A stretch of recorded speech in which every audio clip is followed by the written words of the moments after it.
انارکلی تھانے کے ایک ایس ایچ او تھے، مجھ سے کہنے لگا کہ 71 کی جنگ میں ایک جگہ پھنس گیا اور گھیرے میں آ گیا. 71 کی جنگ میں گھیرے میں آ گیا. تو کہا ہر طرف گولیاں ہی گولیاں تھی. بس میں نے کہا چلے گئے. کہا میں نے کلمہ پڑھ لیا اور اپنی جتنی بھی میرے پاس فورس تھی ان سے کہا درود ابراہیمی پڑھنا شروع کر دیں. اللہ. اور کہا پھر ہم درود ابراہیمی پڑھتے رہے. کہا قدرت کا نظام ایسے چلا، گولیاں چلانے والوں کے گولیوں کے رخ بدل گئے، انہیں ہم نظر نہیں آ رہے تھے، کہیں اور نظر آ رہے تھے ہم، اور وہ اس طرف دوڑے، اور اس طرف جب دوڑے ہم نکل گئے. اللہ پاک نے ان کے رخ بدل دیے درود ابراہیمی کی طاقت سے. اور میرے پاس جو لوگ آتے ہیں نا جن پہ رجت ہوتی ہے، عمل الٹے پڑ جاتے ہیں یا عمل کی تاثیر میں وہ طاقت کے قابل نہیں ہوتا. آپ دیکھیں نا، آپ چھوٹا سا بلب ڈائریکٹ 11,011 kV کی تاروں سے نہیں لگاتے، موٹی سے چھوٹی سے باریک ایسے. تو بعض اوقات بعض لوگ کسی شیخ کی اجازت کے بغیر یا اپنی کیفیت کے ساتھ کوئی عمل کرتے ہیں، تو میں اس میں صرف ایک چیز بتاتا ہوں، وہ ہے درود ابراہیمی. درود ابراہیمی کے اندر نور ہے، سرور ہے، سکون ہے، راحت ہے، روحانیت ہے، نورانیت ہے، عطا ہے، شفقت ہے، مہربانی ہے، القاء ہے، کیف ہے، کیفیات ہے، قبر کا نور ہے، حشر کا نور ہے.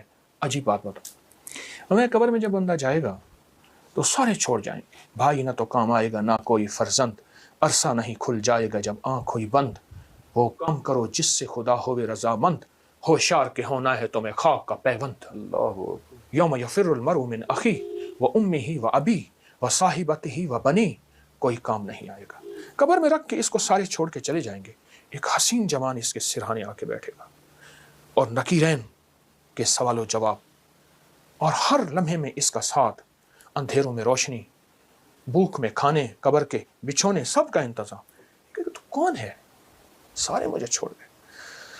کہا میں وہ درود ہوں جو تو اٹھتے پڑھتا تھا، بیٹھتے پڑھتا تھا، سوتے پڑھتا تھا، جاگتے پڑھتا تھا. تو مجھے نہیں بھولا، میں تجھے نہیں بھولا. جلال الدین سیوطی رحمۃ اللہ علیہ نے ایک بات لکھی ہے، فرمایا کہ ایک فرشتہ ہے، اس کے اتنے پر ہیں جتنی ساری مخلوق، آسمانوں کی، زمینوں کی، زمین کے نیچے، آسمان کے اوپر، آسمان کے نیچے، سمندر کے نیچے، اربوں خربوں خربوں خربوں مخلوق ہے، اس کے اتنے پر ہیں.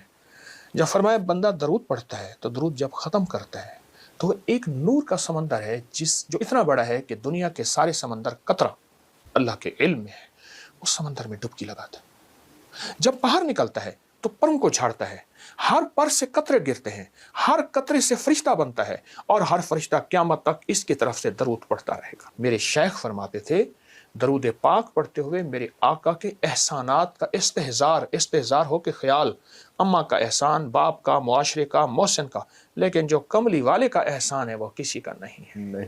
احسانات کا تصور کر کے درود کی ایک تسبیح پڑھیں، اس کی طاقت اور ہے. دل کو روشن کرنا چاہتا ہے، دل کو زندہ کرنا چاہتا ہے، دل کی دنیا آباد کرنا چاہتا ہے، دل کو دنیا شاد کرنا چاہتا ہے، صبح شام ایک تسبیح وقت نکال لے درود پاک کے لیے. ضروری وقت نکال لے اور درود پاک کو توجہ سے پڑھے. مختصر درود پڑھ لے. چلو سب سے مختصر درود ہے صلی اللہ علیہ وسلم. سب سے مختصر درود ہے صلی علی محمد. کوئی درود پاک مختصر کر لے.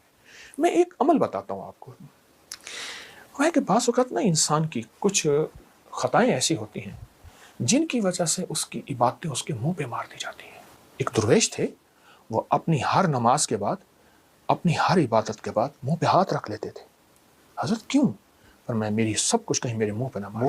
درود پاک کوئی بندہ دکھاوے، ریاکاری، بناوٹ، سجاوٹ، دھوکے کے لیے پڑھے، اللہ کہتا ہے میں پھر بھی قبول کروں. ہر عبادت کے لیے اخلاص ضروری ہے. درود واحد ہے اگر کوئی دکھاوے کے لیے پڑھے، جبکہ مومن دکھاوے کے لیے پڑھ ہی نہیں سکتا. مومن تو اللہ کی رضا کے لیے پڑھتا. فرمایا درود پھر بھی قبول ہے.